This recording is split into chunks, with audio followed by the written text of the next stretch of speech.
You're listening to The Business Focused Photographer. If you're ready to transform your photography business into a thriving career, you're in the right place. Each week, we'll discuss fun and innovative ways to boost your creativity and income. Sound good? Let's go. Hey, welcome back to the podcast. Today I'm here with a new friend, Haley Fisk. If you don't know her already, Haley is an LA-based beauty and product photographer and videographer. She's also a business mindset coach to other photographers, founder of The Anxious Photog, and she is represented by Rebel Brand. Welcome, Haley. Awesome. Thanks for having me. Yeah, I'm so excited. I was just telling you, I've never spoken to somebody in your niche, and I'm just always super curious to learn more about the other ways that this job can look. So, do you mind if we dive right in with your origin story to learn about how you got to being the photographer that you are? That's this entire episode, right? Is we're talking about this whole journey, how you built your business, so you can inspire other photographers and give them another type of photographer that they can aspire to be like. Yeah, no, would love to jump in. Definitely have a lot to share. It's been a long and winding, 12-year journey now, I believe. So yeah, jumping right in. As far as kind of how I got interested in photography, that was in itself an interesting process because growing up, I've always been very, very artistic. I've always been drawing, painting, doing ceramics, anything I could get my hands on creatively. I really enjoyed it. And my parents definitely noticed that at a young age. And I'm very grateful to have parents that fostered that and really just wanted me to go after what made me happy. And they saw I had the skill set for it. So they were very supportive when I kind of started to move toward that direction. So going into college, I originally was going to go for painting and drawing with the intention of wanting to illustrate books because that's how they were made illustrated back then. Which I think I'm assuming there's still some handheld illustration with actual drawing and painting. I mean, I hope there is, but I know a lot of it is done digitally. So Yeah. that was my big dream. And I got into a good program. I went to Illinois State University, got into their art program. And the first year was not what I expected. I immediately realized that although I enjoyed painting and drawing, I was far from being the best out of the group at doing it. And I was surrounded by other students who were very good at it, and it just came so naturally to them. And that kind of was a big wake-up call to me because I always had to work really, really hard with anything painted and drawing. I was very aware that it was not as forthcoming for me. Right. So at that point, I was kind of like, all right, well, now what? This is my big idea, my big dream to go after the arts. And I don't want to do that. So now what? And I was also at the same time really interested in the sciences, specifically biology and geology. So I was about to switch majors potentially to go in that direction. But then my dad, my mom as well, but my dad, he worked at a nuclear power plant. So he worked in chemistry. He kind of of course he was supportive. He's like, if that's what you want to do, by all means, do what's going to make you happy. But he's like, I really want you to think about it. And if anything, just take some time before you make that jump. And that's when him and my mom both were like, have you thought more about photography? And funny enough, that was something that they had told me before that they could see me doing, but I was always very against it at the time because I was so set on drawing and painting. And at that time too, my idea of photography was, taking pictures of families and babies and school portraits, which is great, but that just didn't interest me. But at that point I was like, you know what? I have nothing to lose here. Sure. I'll take a photo 101 class. And I kid you not, after that first day, I went right to my academic advisor and I switched my major to photography, right after that class. So Wow. It was an immediate click, pun intended. So yeah, it was photography for me is what I imagine art making needed to be, which is an extension of yourself and something that just kind of is your way of communicating with the world, something you want to make creatively or express. So yeah, I went through the program. I did the BFA program where you have to do a thesis and present a show. And so I did all that and it went really well. I had every intention of continuing my education into grad school because I was hoping one day I could maybe teach at a professor level. Sure. Because I had also at that time, I was double majoring in art history. So I was very deep into the academia world, and I loved it. I loved art Right. history. That major in itself, I think, was one. I'm glad I did it. I unfortunately don't work in that now. If I had another life, I probably would, but it just made more sense for me to go more toward the photography track. So graduating college, I actually got offered an internship in LA. And that was through Lauren Greenfield. She made the Queen of Versailles. They made a Broadway show of it. So at that time, she was actually promoting Queen of Versailles. So that's when I was working with her for a few months, just kind of understanding the ins and outs of working as a documentary photographer, but also being very well versed in the commercial space. That really interested me. Um, so after that internship, I kind of once again was at a wall of like, okay, well, now what? But that's when I actually got introduced to her retoucher. And he introduced me to his friend who was a retoucher, and that retoucher took me under his wing, and I interned for him for a few years. And just I learned everything about retouching, from movie billboard poster to uh fashion magazine to a little bit of like product stuff, but not too much. It was more so editorial that his clients that came to him. um, and I loved it. I loved retouching. I had never been exposed to that before, especially up until that point. So it was just really interesting to me. And that was like my big aha moment of like, this is the path. This is what I'm going to do. Well, did that for a few years, I would say a good 3 to 5 years. I really focused in retouching. I worked for sports networks. I worked at a paparazzi company. I worked at some fashion companies. But then I got to a point where I was like, you know what? I'm not bored, but I just want to do something else. I don't feel like my creativity is really tapped in just yet. And at that time, I would have been maybe about 26 years old. I had a friend that I was working with at the NFL Network, and she was shooting a lot of stuff at that point. She was working with or artists who had new album covers, and just doing some really cool, like, fashion inspired shoots. And that kind of piqued my interest, where I really wanted to pick up a camera again and just start shooting and kind of see what came of it. And that's when I really kind of was like, you know what? I really want to have my business be kind of an all-in-one thing where I'm the photographer, I'm the retoucher, more money and more opportunities. So I started building up my portfolio, and I kind of did everything just because at that time I didn't even really know what I wanted to shoot. So I did a little bit of like animal photography. I did event. I did some test shoots myself for the fashion side of things. And I think the fashion shoots are where I really started to kind of get some ideas of like, okay, how can I kind of turn this into a career? So I started really putting more attention into building that kind of a portfolio. And that's when I started applying to different part-time gigs for like fashion e-com brands. And I was starting to get a few of those under my belt, making okay money to kind of keep me going, and really getting some good experience of what it's like working in a studio, working with a model, working with a team, and really understanding your role as a photographer and how it is bigger than just showing up and shooting. Right. So that was, I would say, literally right up until the fall before the pandemic. So that would have been the fall of 2019.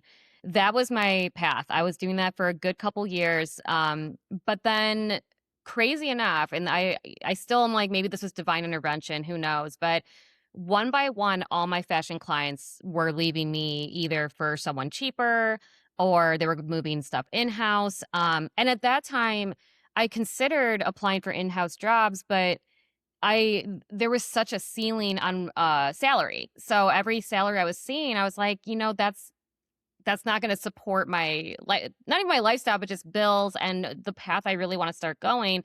Plus, if you work in house for a brand, you have very little time to grow your own craft or business. So that was kind of where I was at. I was in like a fork in the road of, I don't really want to do in house because it's for me such a you know a short-sighted path. Right. But then I also was losing all my clients. So it was, and I didn't know why. I remember emailing a couple of those brands and just asking, like, no hard feelings. I'm curious, like, is it budget? Is it, but no one ever responded to me. So It was very hard time at that point, in my career, and I really took it to heart because it felt like failure. It felt like a massive failure after this, slow build to getting to that point, and I felt so proud of myself and like I finally reached some sort of success that I can really see going further. All of a sudden, it was ripped out from under my feet. Um, and that was another pivotal point where I really thought, okay, like, is this then what I want to keep doing? Because it just seems like no matter what I'm doing or how hard I'm working, this is kind of it's not working out. It's not aligned. So crazily enough, crazy, my husband suggested, like, why don't we change our spare or a second bedroom into a studio so that you can start shooting stuff at home. Because right around that time, I started working with a creative agency, shooting a little bit of product stuff. It was more like product on white for like PDP or e-com, line sheets, that sort of thing. Which I did. I mean, at the time, I was kind of like, sure, I'll do it to make money, but I definitely felt like it was a step down. Funnily enough, I felt like it was a major step down in my career doing that type of work. But I was like, you know what? That's a great idea. Let's change our spare bedroom to a studio. Let me see what I can do with that. How can I maximize that space and make some money out of it? Um, and then the pandemic happened and everyone couldn't work. Right. And I was like, well, I had a studio still. So, and around that time, I remember kind of being, as far as I was aware of in my inner circle, I was one of the only, if not the only photographers who had built a home studio like that to shoot consistently out of. Cause around then people, it was still very much like if you wanted to shoot with a brand, it was always on location. It was either at their office or at a studio that you sourced out. Shooting remotely was not very prevalent, at least within what I could see. Um, but it worked out really well at that time because all the one creative agency I was working with, they sent me most of their stuff because I was the only photographer that could field it for them. And that's when the light bulbs started to go off in my head of like, I think I can turn this into a business model, you know? And it just from there, the pandemic was really, really tough, as it was for all of us. It definitely was not an easy breezy, slow trajectory upward. Um, but I think I just realized that this is something I can really scale because if I'm remote and I'm in charge of all of it, where the client's trusting me to shoot their products and all I have to do is video them in so they can see what's going on and we can collab, but everything else is under my control. Well, now I have more control to hire talent that I want. I have control to hire assistants. I have control over everything production wise for the most part. Um, so that was a really, I think, the jumping off point. And from there, it's just gone more and more. The biggest thing I would say with my career, I think the one takeaway I can think of right now that was a big reason why I kept kind of growing and growing was because every time I saw something I wanted to go after, I would shoot as if that's what I was already doing. So when I wanted to shoot fashion photography, I didn't apply to fashion brands without a portfolio, right? I got test shoots together. I built a portfolio of work. And funnily enough, a lot of the interviews I was on, these brands thought that this was like paid work. Like in their eyes, it didn't really matter because they just saw the scope of work and that was good enough for them because on paper, it looked like I was doing that already full time. So, and that's kind of where I'm at with the product and beauty space now is once I realized that I want to really focus in that niche, I am to this day still doing test shoots, still doing spec work, always updating my website, always just showing, the growth that I will keep doing because I think a lot of photographers, once they reach a point where they feel comfortable, they're like, okay, I'm good. I'm going to sit here. Unfortunately, as we all know, with how quickly things are changing right now between politics and the tariffs and AI, I mean, it's just rapid fire, so many things changing every single day. You can't stay comfortable. You can't, and if anything, I think it's just, I don't know.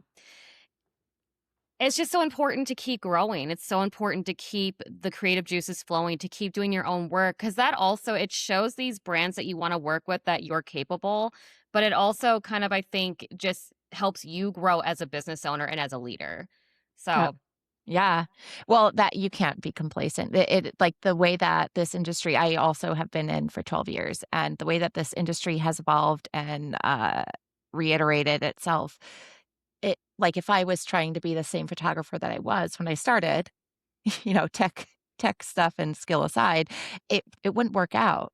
So like being able to be flexible, looking at the changing landscape and adjusting and course correcting and uh this like the big one is if you can kind of like forecast and see like, okay, where is this going? And then try to be one step ahead of it, or at least in sync with it as things change.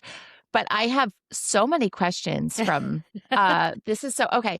Number one, did you know like what a super minority you are because only 6% of working photographers actually have a degree in photography. So that is it very uncommon. And so like off of that, within that program, w how much did they teach you about the industry itself? Or was Mm. it only a focus on the technical end, the creative end?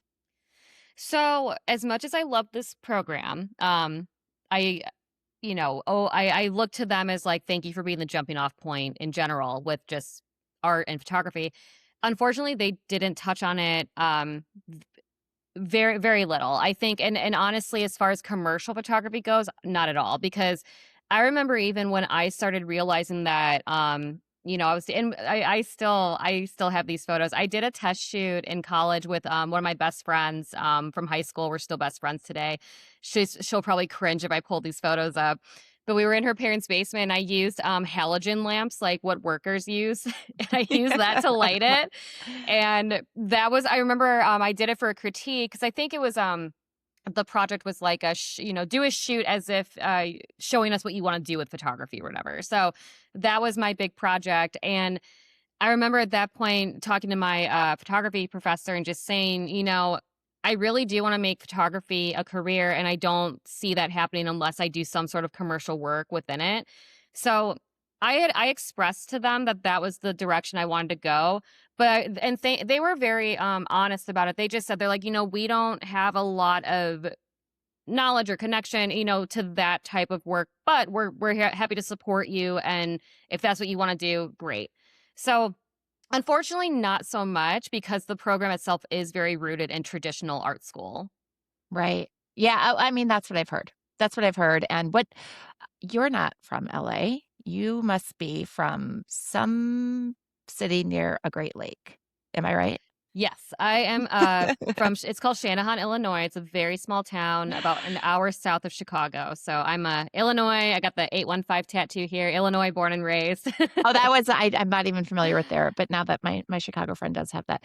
No, I went to school in Western New York, so there's like that. There's a golden thread between the accents, and I hear just little tiny snippets of it. I love it. Yeah, but you've been in LA since your very first internship, so forever.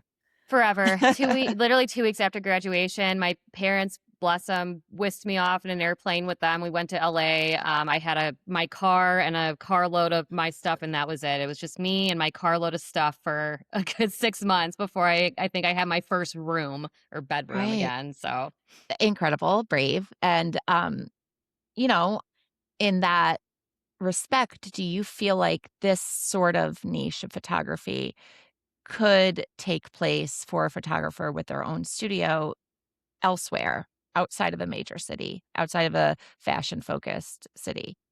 1000%.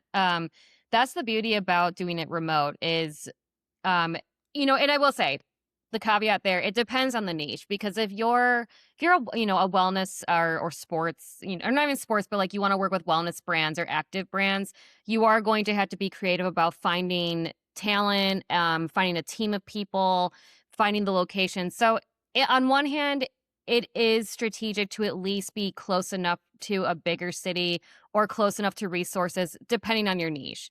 For what I do, if I were to only do product photography and no on figure, I could absolutely 100% do it anywhere. I could do it in the backwoods of Montana if I wanted to. So, Right. because Because really, once you have a process and once you kind of have a system in place and you have the confidence uh, to run your business as a leader, you can take it anywhere because the main thing you have to do with any of these brands is gain their confidence and gain their trust. Once you have that, they're not going to care where you do their content so long as the content matches the voice and the person that Right. they're talking to.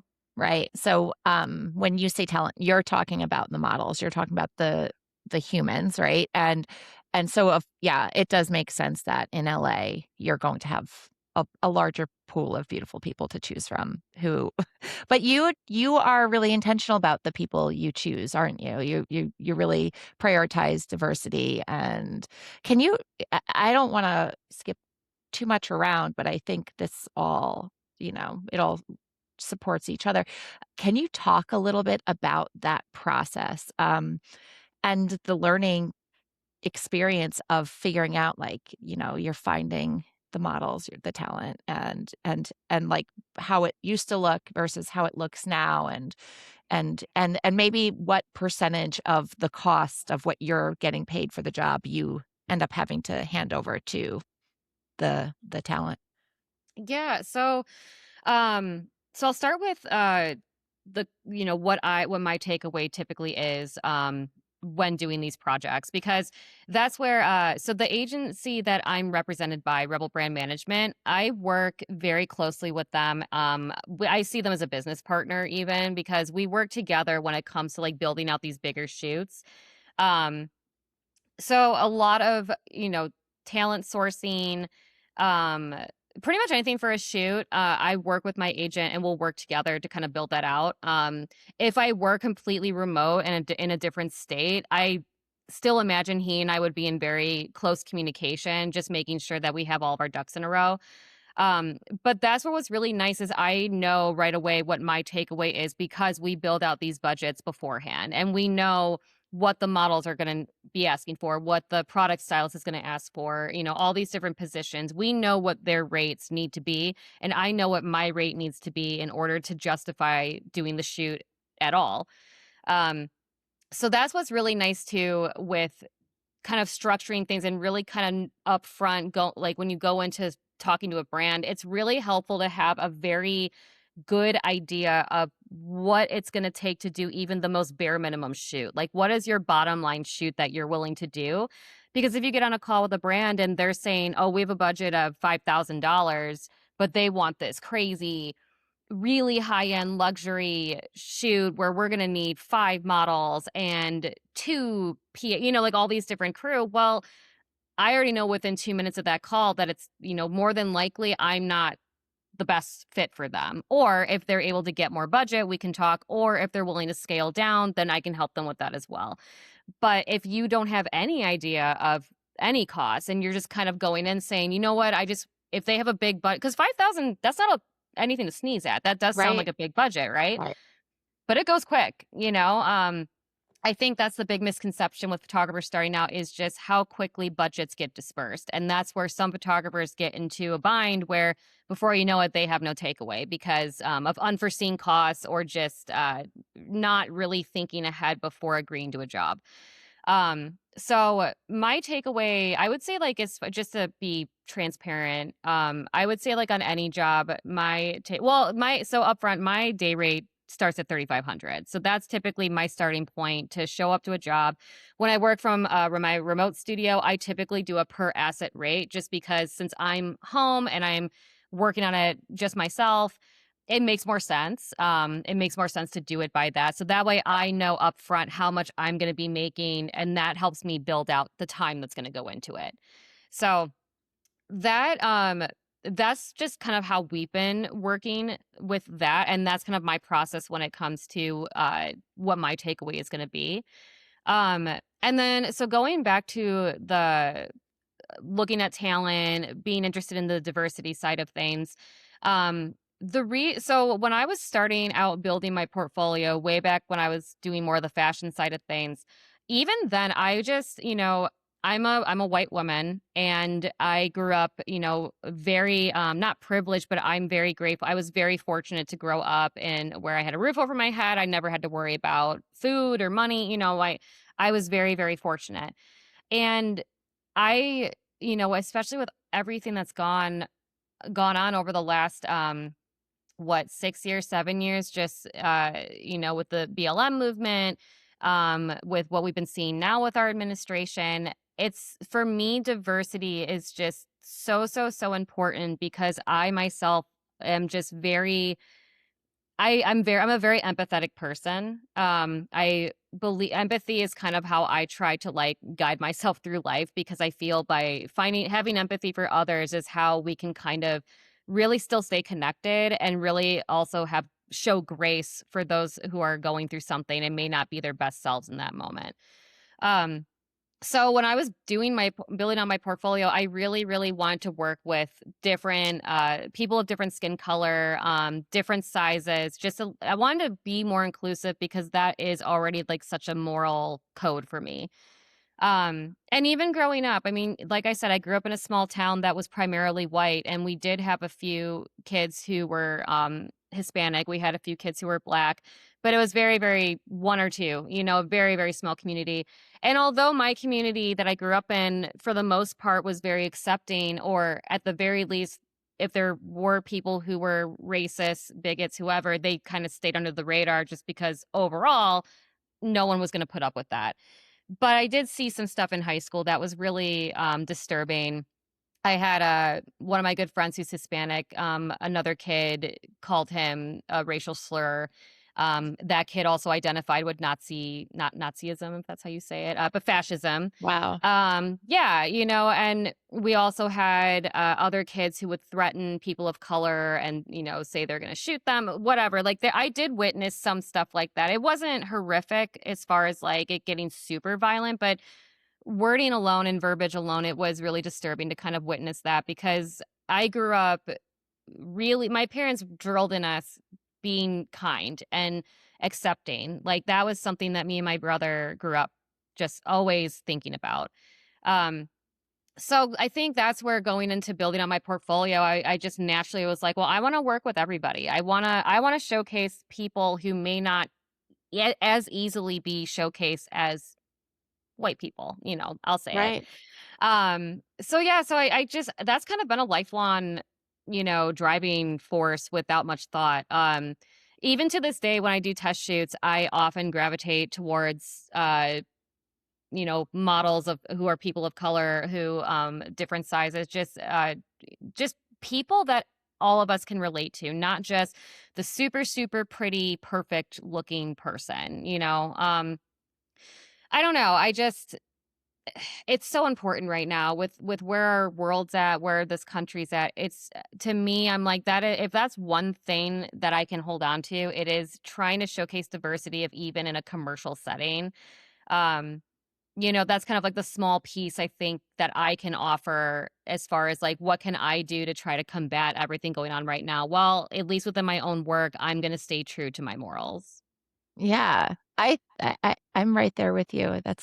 And it's so admirable for you to work within your integrity like that and put that first. Have you ever gotten pushback from any brands that you were about to or in the middle of collaborating with about the models that you're choosing because of those differentiators? No, not at all, actually. And a lot of the brands I work with as well, I love working with brands that want to showcase inclusivity. I work with a lot of brands who feature mature skin as well. So that's where I really align with brands that have a different focus group than just your young, beautiful 20 something. Right. Because for me, it's more interesting. I align with it. There's more behind the brand than just making a product for, younger people. So what's kind of nice is when I work with brands, what I typically try to do, because as much as I would love to say, all right, I got the shoot taken care of, I'm going to do everything. You don't have to worry your pretty little head about it. A big part of my business model is being collaborative and working with the brand, whether it's the producer, the art director, their media strategist. I want to work with everyone in that company to understand what type of content is going to help sell their product in the best way, and also understand what marketing channels are these pieces of content going to be living, because that also helps to kind of help us figure out what type of content we're going to make. But when it comes to the models that we hire, we do have to ask the brands if they have any, anything in mind that they want, depending what the product is. And they'll normally give us, just some feedback on like criteria they'd want to hit. And we'll put together like a big modeling package, send it their way. They can let us know who they're interested in. But I will say, as far as the brands that I work with, I would say a good 90% of the time we're working with people of color or different ages, different sizes. It's very inclusive. So that thankfully for me has just been that's been very natural. I've not really had to like force anything, which is great. I love that because that obviously it feels good working with brands who value that like I do. It is, and then it can kind of just, you get into a groove of working only with those who are aligned with you, and it's just very gratifying. So, how are you, well, number 1, I'm curious, so does Rebel brand also represent models, and are those typically who you are hiring, or are they're just helping you find them? How does that work? Yeah, so Rebel Brand, they don't rep models right now. They rep photographers, hairstylists, makeup artists, videographers, not models. They do have there's another company, O Models, that they work side by side with. So we a lot of the time, if we're booking models, we'll kind of look at O Models and kind of see just so we can work with like within our circle. But we also will look outside of that and reach out to other modeling agencies because a lot of modeling agencies, it's very easy to reach out and let them know we have this job, they're interested in this model, or hey, we have this job, can you send us a package for this? It's it's pretty seamless to figure it out without having to rep your own agency of models. Right. Yeah. That's interesting. And how much of your work is done because I assume the majority of the photographers listening are going to be, the photographers who are doing client work. So whether they're family photographers, school photographers, uh, wedding photographers, Mhm. brand photographers, they're doing client work. So they're B2C, but you really are B2B and beyond typical B2B, even with a lot of branding photographers who are collaborating with, somebody outside of the the person they're photographing, it sounds like it is a very different world where sometimes you're working at home from your in your home studio, just photographing products, and then, I guess, depending on the scope of the job, you're also working with talent. Let's say it's a job where there are humans involved, there's talents, there's models involved. What does that look like? Is that then you're on site, you're scouting locations, you're renting a different studio? What does that look like when that's the job that you're taking on? Yeah, so when it's a smaller shoot, if it's just like one model and we're doing very tight, more face or hand shots, I will offer that at my home studio. I have the capability to kind of make it work. But I will say, whether it's me shooting from home or being on location, the way that I have to be is the exact same.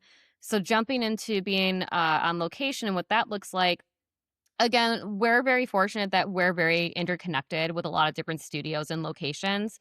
And once you have a name for yourself, and like Rebel brand management, everyone knows who they are. So I think when we reach out for studios or things, once you get that name out there, it's much easier to kind of like co-create and work with other people to scout locations or get talent, what have you. So we'll sometimes scout locations. I've done a couple location scouts just like for us to have bigger studios under our belt. Because one thing we really like to do is when a client comes to us, if they do need to scout a location, we want them to hire us for that. Um, my agent does have a second company. It's called RNS Productions, and that I will also work with a lot of the pre-production. So it's just kind of like I almost feel like I have a big family that I work with in that sense. And it's really wonderful. The co-creation that happens it's incredible, and it takes away the isolation you may feel working from home as a remote photographer. I still feel like I have a good support system of people. Right. Um, but I will say so. So with scouting locations, typically we have people that will reach out to and book for a shoot. Just depends on what it is. If it's a shoot where there's a very specific feel for the location, then we might book a house. But if it's more studio photography, then we'll do it at a photo studio. Um, but what I was saying before is, as far as I need to be the same way, whether it's remote or whether I'm on set, what I mean by that is no matter where I'm shooting or who I'm shooting with, I always have to be calm, confident, the kind of the rock in that situation, because whatever's going on is going to facilitate around me and my ability and what I'm able to get done. So it's so important for me to establish that trust and that grounded energy right out the gate, because that will be the jumping off point for the brand to feel comfortable and to be able to kind of collab with me without worrying like, oh man, are we going to get what we're looking for? We don't, that nervous energy. It really helps to combat that. And then going to the talent, like the models, if I'm coming to set and I'm nervous and I'm quiet, the model's probably going to not do their best job because they're going to feel uncomfortable. They're working with a photographer who's in their face with a big lens, but isn't talking to them or isn't, making them feel comfortable. So the things like that will start ripple effects, and eventually, and the brand will always see those weaknesses. Mhm. They're looking for them because, hey, they're spending a lot of money. They're spending 5 figures, sometimes 6 figures to have this shoot, to promote products that they're launching or their current products. So you need to make them see that their every penny was worth it. Not, man, you know what? We spent 6 figures, and the whole time the photographer was super nervous, kind of snapped at us a few times, was all over the place, running around with her head, like her head cut off. That's the worst thing you can do. So that's where for me, whenever I'm coming to set or if I'm shooting remotely and I have a model coming to the studio, I'll always do some sort of grounding exercise before I kind of enter my workspace, where I just close my eyes and I imagine the day going well. I imagine everyone having fun. I imagine the content being amazing. And I imagine what I'm going to look like walking away from that shoot and how that's going to feel. I imagine, like, how am I going to feel after this shoot when it's done and it's everything looks great. I try to sit in that feeling, because then walking into that shoot, it's just natural confidence then that happens because I already know what's going to happen. I've already visualized it. And it also helps in moments where you might get a model who's a little newer, hasn't done many shoots, and might need you to handhold a little bit and help her, understand what she needs to do with her face or her hands. That's, little things like that, unforeseen, not even issues, but unforeseen things, you can deal with them much more easily and not have it show up in your work or show up in your attitude. Um, so yeah, I'm like, I feel like I answered the question. I'm like, Yeah, I feel like I'm just absolutely. rambling. No, but it's so interesting and so insightful, and what you just mentioned about your practice of visualizations totally, echoes back to what you said about when you were new and how it wasn't quite faking it till you make it, but you just behaved in a way that you would imagine your future self, who you were aspiring to be, would behave, and I think that's really powerful stuff. Is this something that, you learned early on, or is this something that maybe you hired a life coach or you had another sort of mentor who introduced these practices to you? Yeah, so I actually so a bit of a backstory. As far as just mindfulness and mental health and everything, I was introduced to that at a very young age because my mom's a therapist. So I grew up with just probably more knowledge on understanding like cognitive behavior and like just a deeper dive into like where that may be coming from, or at least knowing like if I'm struggling, I should seek out help. Um, but I've actually been struggling. I have generalized anxiety. I've had it since probably longer than I was diagnosed with it. But I would say since I was little, I probably had it. I had my first panic attack when I was in second grade. So it's been a long time. Um, but I've also been someone where I've been able to kind of just like push through things that are difficult in order to get to where I want to get to. So there were many, many years that's how I functioned, was just kind of like barreling through my own inner demons or just inner insecurities, because I was like, you know what, the goal's more important than that. But then when the pandemic happened and that was a huge turning point in my career, that's when I really started to notice all of these old anxious feelings coming back, and these feelings of just worrying about, the future, the what ifs. And it was starting to kind of seep into my daily attitude. I would wake up every day just feeling that, like, almost feeling of dread, because I just felt so trapped in those feelings of, I don't know what if this doesn't work out? What if I can't get the brands I want to get? Just all of these what ifs, especially in the time of COVID when none of us knew what was going to happen. Um, I actually worked with a model who told me that she had a friend that was starting a container for women who wanted to be coaches. And at that time, that was actually something, even though I was like struggling with anxiety, and going to therapy and doing what I needed to do, there was a part of me that felt like I can't be the only person struggling with this. And I wanted to find a way to have an offering where I could work with photographers on their mindset, or just help them at least kind of figure out like what's holding them back, if it is something internal. And I met with this model's friend and worked with her. She was my life coach for a good year and a half, I'd say, because I worked with her one on one, and then I also did a group container with her and a bunch of other women. Um, and it was wonderful. I mean, that was really, really what I needed at that time. And I honestly encourage anyone, if you have the funds, I encourage anyone to work with a life coach. Therapy is wonderful. Please, yes, yes, do therapy as well. But life coaches are so different than therapists, because their focus is helping you kind of get out of like getting out of your own way, essentially, in order to achieve whatever that next step is in your life. And it could be anything. It could be you want a romantic partner, you want to make more money so you can have a child. It could be anything. And life coaches are really good at just helping you get out of your own way mentally. So that was where I learned a lot of the mindfulness practices that I do now, and really kind of understood what manifesting is. Because I think, we all have an idea of what it is, but I didn't know how to put it into practice. And prior to working with a life coach, I absolutely was probably not manifesting at all. And I thought I was, but I wasn't. Because I would say and announce, I want this goal, like I want to be a beauty photographer. But then all of the energy I felt was negative and fearful. And when that's the energy that you're working from, you're not going to produce anything that's aligned with that goal. And instead, everything you're doing is being driven by this force of scarcity and lack. And although for me, I did it successfully for a long time, I was very successful operating on scarcity mindset and building a career off it.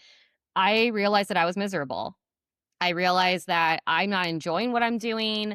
It's seeping into my personal life. I just was really unhappy. And the bigger question there was like, well, if I'm unhappy, why am I even doing this? Because, you know, I could work full time somewhere instead if I wanted to. But so I would say that working with the life coach was helping me answer all those questions and helping me really just understand what was going on in my own head of why was I getting in my own way. And mixing both life coaching and therapy was the perfect recipe for me, because I worked with my therapist who I have now on inner child work and healing that inner child. All of that has been, I'm still doing the work. This is lifelong work. That's what I like to tell people as well. It's like, this isn't something that you're going to do this year. This is something that has to be lifelong. But it's just, that was the jumping off point of me really getting into the mindfulness stuff, and continuing to practice it even today. Yeah, it is. It's a practice. Exactly. It's not a one and done thing. And the funny thing about manifestation is whether or not you believe in it and whether or not you're intentional with it, it's happening, but the outcome is dictated by you. So that's really powerful. And how did you, because you also seem very pragmatic, with an understanding of your industry and the importance of networking. How did these things intersect, these different belief systems that you have and these practices that you have?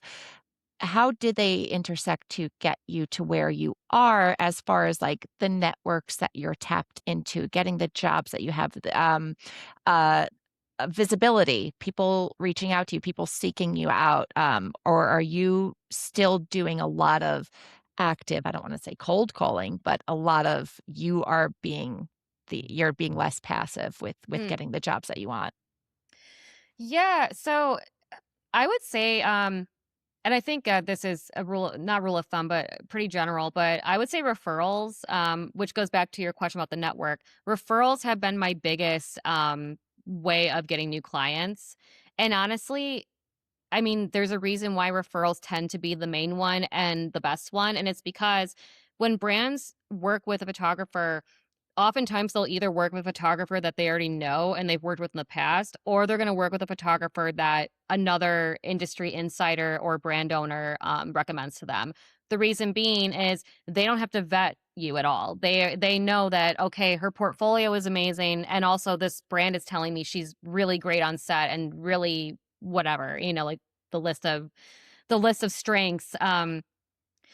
So as far as what I do with like client outreach or trying to gain more clients, and how the mindfulness practices and thought processes kind of play into that, it's just like it's a big circle where it is all interwoven. It's kind of like you can't have one without the other.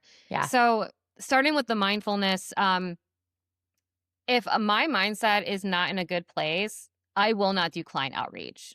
I won't even really think about it that time, because in my mind and for me, it's pointless, because if I'm in a state of scarcity mindset where I'm freaking out about finances or I'm freaking out about this and that, well, if I try to take that energy and put it into this box of, okay, well, I'm going to try and get clients so I can like get rid of this fear fear-based action can elicit good results. It can, but then what are the long-term costs? Well, the long-term costs might be that eventually you're going to get to where I was several years ago, where you have a business, but you're miserable and you have no good energy towards it. Or worse, you're mentally and physically probably not doing well. You might, be more prone to illness because you're operating under stress and under scarcity. Like, you know, it's not conducive. So for me, 100%, whenever my mindset is kind of in a bad place, I focus on that. And while I'm focusing on that, for me, what I know works really well is creating. When I'm having really, really, tough fears or scarcity mindset to work through, that's when I really like to start shooting and creating. Because it's a different way to kind of think about how am I going to reach out to clients, as opposed to like, okay, how am I going to market? How am I going to do this? Instead, it's like, well, what can I create that's going to attract the client that I want? That's an easier question for me to answer, because I'm answering it with creativity. I'm not answering it with action and Facebook ads and Google ads, spending money on something that probably isn't going to get me any results because I'm a mess. Like my mindset's a mess, and it does reflect in your work. Like just as an example, if you're a photographer and you're struggling with, these feelings of fear and lack, but then if I ask you, okay, well, when's the last time you updated your website? And you're like, well, it's not bad. It's been like 2 years. It's like, okay, well, that is a big part of it. And you know, understandably so, you've been operating under this really difficult mindset. So you probably didn't have the momentum to create. But sitting there with a website that's 2 years old, wondering why you're not getting work, it's just, there's a lot of disconnects. And that's where it all goes back to the mindset. So for me, and the thing is too with referrals, like the reason why brands will refer me is because when I show up, like I said earlier, calm, cool, collected, really good grounding force, knowing what I'm talking about. But I can't do that without my mindset being in a good place. Um, and then jumping into as far as how I try to target new clients. Outside of referrals, I do like to do spec shooting geared towards the client work that I want. So I test a lot. I'll do a lot of different types of test shoots throughout the year. Always trying to update my portfolio, like I said, in the direction of those clients that I'm wanting. Um, And then from there, it just kind of flows really easily because once you have the work to show the brand that you want to work with, that I can work with you because look at this work that literally could be your next campaign. It's already for them, you already have a really good foot in the door of them wanting to at least get a call with you because you're not just showing them a portfolio of all this other crap. You're showing them a really curated portfolio that looks like it could be theirs. Um, and it's not, it's not like every time you do that, the brand's going to reach back out and say, yeah, let's schedule a call. I might send out these different proposals and not hear back. I would say I probably hear back maybe 2 out of 10 times. Um, it's all about consistency. It's all about being very present with if I'm doing that and if I'm getting a couple different rejections, I have to be really in tune with myself and ask, am I starting to get a little jaded here? If I am, I got to take a step back and kind of recalibrate a little bit before I go back in and start doing this. Um, but even with me in marketing, I feel like I'm always learning different ways to position myself and market because it changes by the day. It really, really does. And especially my positioning will change a lot. I try to position myself as the photographer who, yes, shoots product and beauty, but also the photographer that knows how to talk to you and your media strategist to really figure out how can this content strategically make you more profit. That, like there's just it's always changing. And that's kind of like when it's changing, I try to brain those changes into my work and into my marketing, my social media, everything. So it really is just kind of a constant process. And I wish I could say there's like a simple one-way path. But there isn't, it's ever evolving. It is. It is. And I think that's part of what I like about it. I think I might be bored otherwise. It keeps you on your toes. It really does. I Exactly. think I'm in the family part of the industry. And even there, it's like so much evolution going on where, outside of our industry, just affecting the entire world is AI. You brought it up really early on in our conversation. And when I hear photographers getting really insecure about it, I don't feel threatened personally as a family Mhm. photographer, but how do you feel as a product photographer, as far as AI goes? Do you feel like that's something that your most aligned ideal clients aren't going to even entertain? Or is this something that you're actually trying to mitigate right now? So with AI, it's a very convoluted place right now and very we're all still trying to understand it. It's definitely something that's affecting my industry. And I see it affecting a lot of industries because even with family photography, I'm in a bunch of Facebook groups and I've Yeah. seen families be like, I can't afford a photographer. How do these look? And it's like these ridiculous So AI weird, right? portraits.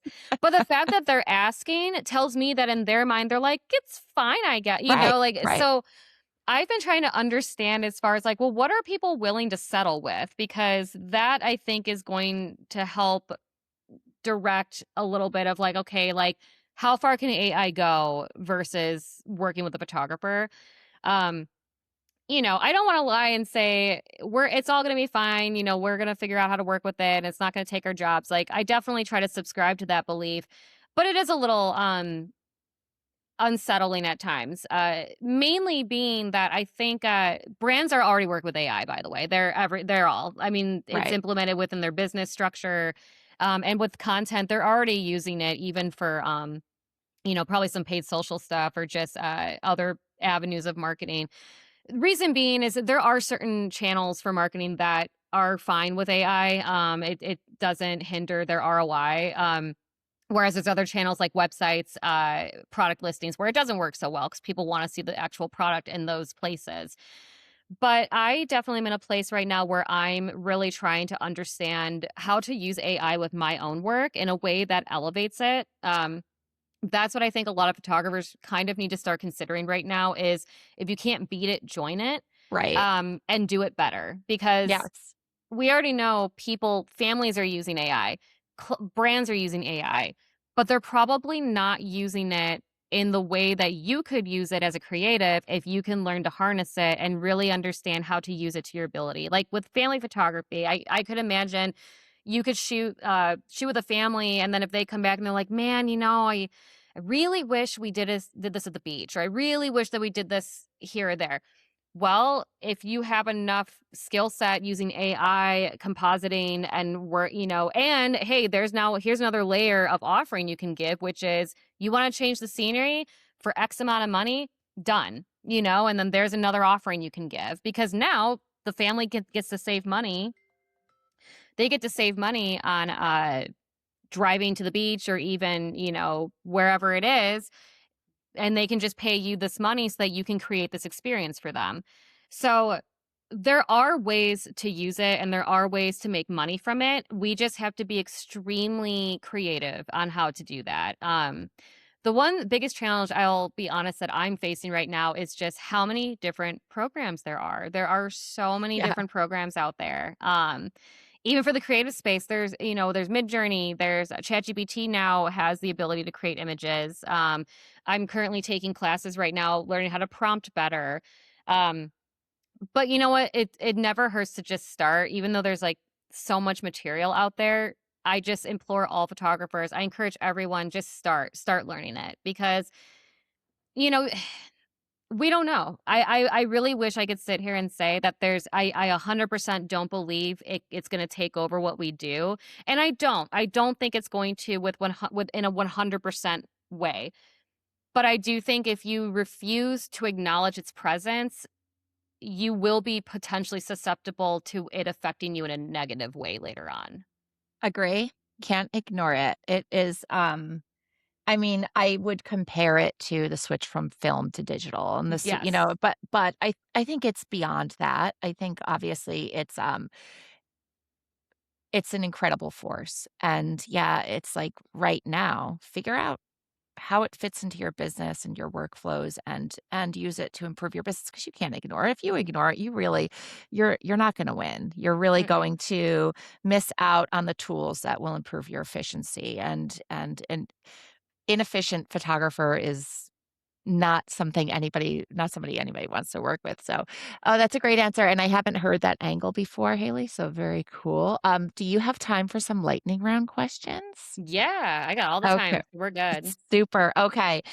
So you don't have to think too hard on these. Just first answer that comes to mind, and they are a mix of irrelevant and relevant questions. All right. Cool.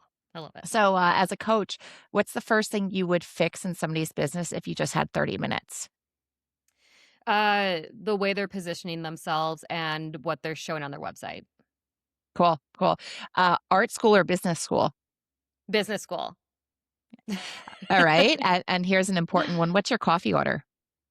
Ooh, I go between so at Starbucks it's the non-dairy vanilla sweet cream cold brew. I love that or a good dirty chai. Those are my two. Dirty chai. Oh, ooh, ooh, ooh. What's something that you're very disciplined about in your business? Ooh, shoot. I'm trying to think quickly, but I'm like I don't want to say everything, but I would say I'm very disciplined at like just I guess like not losing momentum. But also knowing when I need to give myself a break, I've gotten better at. So I would say maybe I'm more disciplined now and kind of knowing when I have the energy to do the things that I need to do versus when I need to rest. Right. Yeah. Yeah. And what part of your business are you messiest in? Funnily enough, I mean, I would say the marketing. I feel like I my like goal has been to try to streamline marketing in a way that's like a little more hands off for me, but that's actually one thing you know, not jumping into it too much, but that is something that I think for photographers, like we all wish we could just have like that streamlined, but unfortunately, yeah, you just gotta keep being heavy-handed with it. That is a consistent thing, and it really is only pertinent to if you need clients, start marketing yourself, So that can be a little nuanced as well, but Everybody needs clients. I everybody haven't needs clients. yeah, I haven't met anybody who's just on rinse and repeat. Yeah. So if Instagram disappeared tomorrow, what would you do instead as a different marketing channel? Well, for me, it's a little easier because I actually don't really get my clients through Instagram. I get them more through the website or like LinkedIn or different Nice. channels. The first thing I would do would be jump for joy, because I also like I am a millennial girl, so I definitely have my mixed feelings about social Mhm. media, Instagram specifically. But uh, I would say the first thing I would do would probably just be going right back to probably LinkedIn. Honestly, LinkedIn to me is like the best place to try to find art directors and producers and creative directors. Yeah, what an amazing lever you have in LinkedIn. It doesn't do much for me, unfortunately. Mm, Okay, what part of your work feels easiest now that used to feel hard? creating really. I'm a very cerebral person. I tend to be more analytical. And I tap into that, I think, when I'm really trying to like go after a goal. So it took me a while to like kind of trust what I was making. But I will say, I think that's been the biggest transformation is I really trust my eye now. And it's a smoother workflow than it ever has been. It's just a muscle, right? That Yeah, creativity. Very cool. exactly. What's the most or one of the most common mistakes that you see photographers making now, specifically maybe if you draw from the pool of the ones that you've been coaching? Yeah, I would say pitching themselves when they don't have an aligned portfolio or they don't know what they're even offering. Um, that's been the big because I think when I've worked with people, the biggest issue or the biggest problem, obviously, is they want to make more money, they want more clients. But then when I start to kind of ask them the questions, like I mentioned earlier, of let's look at your website. Okay, how old is this work? When have you updated it last? Is this the work you're currently making? Because y- understandably so, when we want clients, we that's all we're thinking about. But it's kind of like you have to take a couple steps back before you start really pitching yourself like that. So I would say, yeah, that's almost like running before you crawl type of thing. Yeah, yeah, for sure. Yeah, that's interesting. Okay, what is one thing you don't care about that everybody else seems obsessed with? Social media trends. That's good. That's Yeah, good. I force myself to do some stuff just because I know we need to, but, like, I couldn't care less about that stuff. Yeah, same. I hate it. I also Yeah, would jump for joy if Instagram just disappeared. yeah. What is the best money that you've spent in your business for but under $500? Ooh. Oh, man, under 500. I'm like, "Ah." Man, I'm like, what has not to scare anybody out there, but yeah, like, this business is not cheap. It is very expensive. Probably, I mean, honest, I don't know. Maybe like I guess programs that help me do what I'm doing, like having the Capture One, Adobe Suite, the AI programs I work with, and also I would say courses. A lot of the courses I've taken are very much under 500 bucks.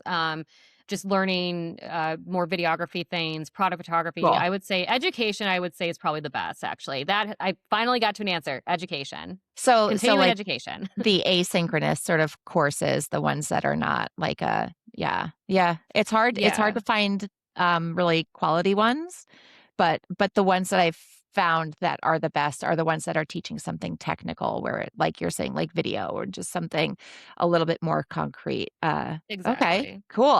Okay, and you don't have to name names, but what's the worst money you've spent in your business? Um, I would say a boudoir. It was like a boudoir photography masterclass thing right when the pandemic happened.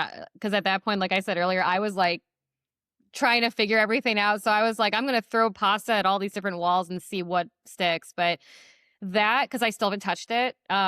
And I still lose sleep over that because I'm just like, God, and it's fine because it was a write off, but I don't like not finishing things. So that's something that keeps me up at night. And then another, I would say a coaching container with a different coach. But I spent way too much money on it and it was falsely advertised. It ended up being pretty much like a big social media course. And I learned what you could have learned on YouTube. And I was Oh, very disappointed. I spent like $6,000 on that no. Oh, container. that hurts. And it It was probably a lot of time too, right? Oh, yeah, it was like 6 months of, working through this, and I yeah, tried to get some money back, but they were disagreeing. Yeah, we had disagreements on whether or not it was falsely advertised, but all that to say, yeah, I would say, so funnily enough, education is a big, the big thing that I've spent less on, but it's also been the big thing I've spent too much on. Moral of the story is do your homework, right? Do your That's homework, yes, especially with these master classes. There are some good ones, but make sure you know who is teaching them. And like I tell all photographers, like if you're not following this person, you don't know who they are, do that first before you buy anything from them. Like because everyone and their mother is selling master classes right now, and they're yes. all selling these. Anyone can make a digital product right now and an offering. And with contracts, it is really hard to sue people. And even if you take someone to small claims, it's really hard. It's real. I actually went through I was going to go through that process this year with someone, and it's way harder than you would think. So don't have the mindset of, oh, if it's not what I imagine, I can just get my money back somehow. Right. No, that's not how that Yeah. works. Oh man, that hurts about the 6,000. Okay, here's an easy one. What's your zodiac sign? Virgo, Oh, you are? Oh, when's your birthday? September 12th. September 12th. I'm a cusp, August 23rd. So I'm Oh, little nice. technically Leo, but I'm so close to Virgo that I have a lot of that going on too. Okay. Okay. That explains the discipline within the business and the Yeah, pragmatism. Cool. All right. And then on that note, are you more let's swing it or more I need a plan? both. Depends on what and when. I would say in my personal life, I'm very much a wing it person. I don't like planning, and when I'm on, like, if I'm on vacation, I get really annoyed if I'm with someone who has to have a whole list of things planned out An for that whole itinerary. time. I can't stand it. I'm Same. a go with the flow. With my business, I am the opposite. I plan everything. Right. Everything Right. is planned. I can relate to that. And I was saying to my husband this morning that I think part of like the whole allure of this life that we've built is the the that we don't need to have an incredible amount of structure. We can have flexibility to kind Right. of like improvise and figure. And same on vacation. Don't give me your itinerary. I'm here to relax. I'm not, I Yeah. cannot have a schedule. No, it'll kill me. Exactly. Okay. What's the last book you read? Last book I read. Oh man. I think the Girl Boss book by Sophia Amoruso. Um that one I read. I've read through it a couple times. I'll sometimes pick it up cuz I do really like that book. It's a good one. That's a really good one. She's incredible. Her story is one of my favorites. Sadly, I don't get to read as much. I actually just started trying to read at nighttime, and I'm like, and my memory right now is so bad. I'm like, wait, I have two books upstairs that I'm reading. What are they called? And I think one of them is called Rich as Fuck. I like it. That's one of them. I And like it. then the other one is I'm gonna butcher her name. I think it's Lorraine Moriarty. She did. I'm probably butchering her name, but she did. Oh my god. 12, or was it Seven Strangers? Uh or Seven Perfect Strangers, I think it is. Big Little Lies. Oh, really? Oh, she's probably Yeah, good. she's that author. So that So her book, fiction yeah. Yeah, and then she's the a really other good one. author. My mom reads her books and kind of got me onto her as well. So her Oh, books are fun. But yeah, I'm a big movie person. I love yeah, watching movies and TV yeah. shows. Do you have a favorite movie, TV show? Favorite movie of all time is a mix between Amelie and Jurassic Park, the first one, like the original. Yes, I saw it in theaters. I was a little too young. Uh, can't convince my daughter to watch it now, who's 9, but I'm sure I was 9 when I saw it in theaters. It's such a solid movie, and Oh, it's we so good. something else my husband and I talk a lot about is, like, the special effects in that, the animatronics are just they, like, blow Yes. everything modern out of the water. They're so good. They were so Yes. good. I Yeah. still get emotional, like the scene where they see the Bronchiosaurus for the first time. Because just the way they shot it, but also like you said, the special effects. I remember that being like unlike anything I had ever experienced with a movie before. Like, and even as like I said, as an adult, I get emotional with that scene because it is so crazy. It's like Yeah. none of us had seen anything like that before. Yeah. It's really really cool. Well, you're I love that movie. truly a true empath in that sense where you can just really feel what the character must be feeling. Cool. That's nice quality to have. And what are your favorite shows? I just finished All Her Fault. That was really, really good. It's on Peacock. Gosh, what else? Oh, I'm starting The Beast in Me, Stranger Things. I'm in the middle of finishing up We l- Stranger oh, Things. I was gonna say, yeah, haven't got to I the end won't yet. say anything. I've been so good avoiding spoilers. I don't know how, but I don't know how you haven't been spoiled, but because we just before we saw the finale in theaters, like the day after it aired on TV, and we oh had to my God. actively stay off social media to not. And then immediately after seeing it, I saw all of these spoilers just showing up on my feed. So well done. I really enjoyed it. No, I'm excited. Yeah, I'm literally I just finished the fourth episode, so I'm gonna try and knock that out this coming weekend, and that way, because yeah, I think the reason why it hasn't been spoiled is I've been very like, I've tried to not look up at all anything with Stranger Things, so that my phone, now that my phone's hearing me, it's probably that's all I'm gonna see Sorry. now. But yeah, my phone's like, just wait.